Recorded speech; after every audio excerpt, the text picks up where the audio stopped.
नमस्कार मित्रों, मेरा नाम शुभम बेहुनिया। मैं जबलपुर मध्य प्रदेश में रहता हूँ। मेरे गुरु स्वर्गीय श्री भूपत समद जी और बाबा रिजवान खान जी के आशीर्वाद से प्राप्त रहस्यमय टोने टोटके, गुप्त विधि विधान और रहस्यमय साधनाएं समय समय पर आपको बताता रहता हूँ। दोस्तों, मुझे बहुत सारे मेल मैसेज आते हैं और ज़्यादातर तो लोग ये बोलते हैं कि मुझे हमें साधना बताइए, हम सीखना चाहते हैं ये वो। और बहुत बहुत ज़्यादा लोग तो मुझसे सिर्फ सट्टे के नंबर की साधना, गड़ा धन निकालने की, पैसे बरसाने की और सेटिंग लाइन के सारे काम के बारे में पूछते रहते हैं। तो मेरे को बताने में कोई दिक्कत नहीं है, मैं बता देता हूँ। तुम्हारे बस का है और तुमको लगता है कि तुम कर सकते हो तो कर लेना। मैं तुम्हें बता दे रहूँगा, कोई दिक्कत नहीं है मुझे। लेकिन वीडियो को पूरा अंत तक देखना, तभी तुमको समझ में आएगी साधना कैसे की जा सकती है, साधना के लिए कौन योग्य है और साधना कौन कर सकता है। देखो, ज़्यादातर गड़ा धन के बारे में पता लगाने वाली या उसके बारे में जानकारी देने वाली और गड़ा धन कैसे निकलेगा, उसमें 3-4 शक्तियाँ हैं जो विशेषतर काम करती हैं। पहला यक्षिणी, जिन, बीर और मशानी शक्ति। इस तरह की शक्तियों की साधना कर लेने से इंसान इस तरह के कार्य को कर सकता है। गड़ा धन निकाल सकता है, पैसों की बारिश और सेटिंग लाइन के सारे काम कर सकता है। तो दोस्तों, आज मैं आपको गड़ा धन निकालने की, गड़ा धन देखने की और गड़ा धन कहाँ पर है, कैसे प्राप्त होगा, ये सारी चीज़ें निकालने की यक्षिणी साधना के बारे में बताने वाला हूँ। वैसे तो दोस्तों, यक्षिणी 36 प्रकार की होती हैं, लेकिन 5 यक्षिणियाँ जो हैं कि पूरी तरह से गुप्त है, इसके बारे में किसी को नहीं पता। और 5 यक्षिणियाँ बहुत ही ज़्यादा गुप्त है, उसे बहुत ही ऊंचे लेवल के संत महात्मा को ही उनके बारे में पूरा विधि विधान पता है। बाकी 31 यक्षिणियाँ जो हैं उनके बारे में पूर्ण विधि विधान हमारे ऋषि मुनियों के पास और कुछ लोगों के पास जिन्होंने साधना सिद्ध की हुई है उनके पास है। ये साधना मुझे मेरे गुरु स्वर्गीय श्री भूपत समद जी से प्राप्त हुई थी। और ये कोई छोटी मोटी शक्ति नहीं है। यक्षिणी एक विशाल शक्ति होती है। ये भगवान शिव की दासियां होती हैं और ये एक श्रापित होती है। ये शक्ति श्रापित है। यक्षिणी साधना करना हर किसी के बस की बात नहीं है। तो वीडियो को पूरा अंत तक देखो। अब मैं उसको बताता हूँ। देखो, ये कनकावती यक्षिणी की साधना है। इस साधना को करने के लिए सबसे पहले तो आपको एक बड़ा बरगद का वृक्ष देखना होगा जो करीब 30 साल पुराना हो और उसमें कोई भी जनेऊ ना पहना हो। मतलब वो सफेद धागा पहना देते हैं ना, वो जनेऊ संस्कार ना हुआ हो। किसी जंगल का हो तो भी चलेगा, जंगल में ना हो तो कहीं ऐसी जगह हो जो एकांत हो, जहाँ कोई आता जाता ना हो। ऐसा बरगद का वृक्ष आपको पहले ढूंढना है। अगर बरगद का ना मिले तो चंदन के वृक्ष के नीचे बैठ के भी साधना की जा सकती है। लेकिन दोस्तों, चंदन के वृक्ष के नीचे बैठकर साधना करना बहुत ही खतरनाक हो सकता है, क्योंकि चंदन के वृक्ष के आसपास सर्प बहुत होते हैं। इसलिए मेरे हिसाब से तो आप बरगद के वृक्ष को चुने।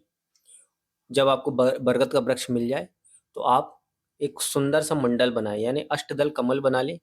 उसके नीचे आटे से बनाए और उसमें यक्षिणी का भोग रखना पड़ेगा आपको। अब भोग भी सुन लो कैसा है। या तो खीर बनाओ या नैवेद्य बनाओ। शराब, मांस और कुछ गुप्त जड़ी बूटियां हैं जिनके बारे में मैं आपको बता दूंगा। वो 11 तरह की गुप्त जड़ी बूटियां होती हैं। इन सामग्रियों को उस अष्टदल कमल में के बीच में रखना है और मंत्र को आपको डेली 10,000 बार जप करना है। मंत्र छोटा सा ही है। मंत्र को 10,000 बार जाप करना है और इसे 31 दिन तक करना है। लेकिन 31वें दिन तक बैठना बहुत ही ज़्यादा खतरनाक हो सकता है, क्योंकि इस साधना में बहुत सी ऐसी आवाज़ें आएंगी जिससे साधक डर जाएगा। घुंघरुओं की, ऐसा लगेगा कोई आपके आमने सामने नाच रहा है, भाग रहा है, चिल्ला रहा है। लेकिन अगर आप बिल्कुल पक्के इंसान हो कि आपको जाप करना ही करना है, तो ही आप इस साधना को करना। अगर बीच में छोड़ोगे तो यक्षिणी आपके साथ क्या करेगी, क्या नहीं करेगी, उसके बारे में तो मैं नहीं कह सकता। क्योंकि यक्षिणी बहुत ही पावरफुल होती है, और अगर एक बार अगर आपने गलती कर दी, तो यक्षिणी हो सकता है कि आपको अपने लोक में ले जाए और आप केवल और केवल उनके दास ही बनकर रह जाएंगे, उन्हें सिद्ध कभी नहीं कर पाएंगे। ये प्रयोग आपको अर्धरात्रि में करना है, और अर्धरात्रि में आपको जब करेंगे तो ये बात किसी को नहीं पता होनी चाहिए कि आप क्या साधना कर रहे हैं, केवल आपके गुरु के अलावा। और सबसे पहले तो गुरु की आज्ञा लेना बहुत ही ज़्यादा ज़रूरी है। जब आप इस साधना को करेंगे तो गुरु की आज्ञा लें, फिर इस साधना को संपन्न करें। और दोस्तों, जो मैंने आपको सामग्री बताई है, वो आपको पूरे 31 दिन आपको रखनी पड़ेगी। शराब तो आप एक ही शीशी को बार-बार रख सकते हैं, लेकिन मांस आपको रोज़ बदलना पड़ेगा। मांस थोड़ा ही लेना है, करीब पाव भर या 200 ग्राम लेंगे चलेगा। नैवेद्य या खीर जो भी आप रखेंगे, रोज़ आपको बनाना है और एक स्थान पे उसके नाम से रख देना है। पूजा हो गई, उसके बाद आपको किसी भी स्थान पे रख लेना है। और दोस्तों, एक चीज़ का विशेष ध्यान रखना कि सबसे पहले आपका रक्षा रेखा मजबूत होना चाहिए, क्योंकि अगर आपका रक्षा रेखा मजबूत नहीं होगा तो बट वृक्ष में, बरगद के वृक्ष में और भी शक्तियां निवास करती हैं। हो सकता है कि वो आपको कोई हानियां पहुंचा दे। इसीलिए सबसे पहले अपना रक्षा कवच आपको तैयार करना बहुत ज़्यादा जरूरी है। और जब आपका 31वां दिन आने लगेगा, यानी साधना का अंतिम दिवस आने लगेगा, तो हो सकता है कि आपकी आंखों के सामने का मंजर कुछ और हो जाए। आप जिस स्थिति में बैठे हैं वो सारी स्थितियां बदल जाए। आपके सामने हो सकता है कि बहुत सारी स्त्रियां नाच रही होंगी, या बहुत सारे जानवर खड़े होंगे जो आक्रामक होंगे, जो आपको मारने के लिए आ रहे होंगे।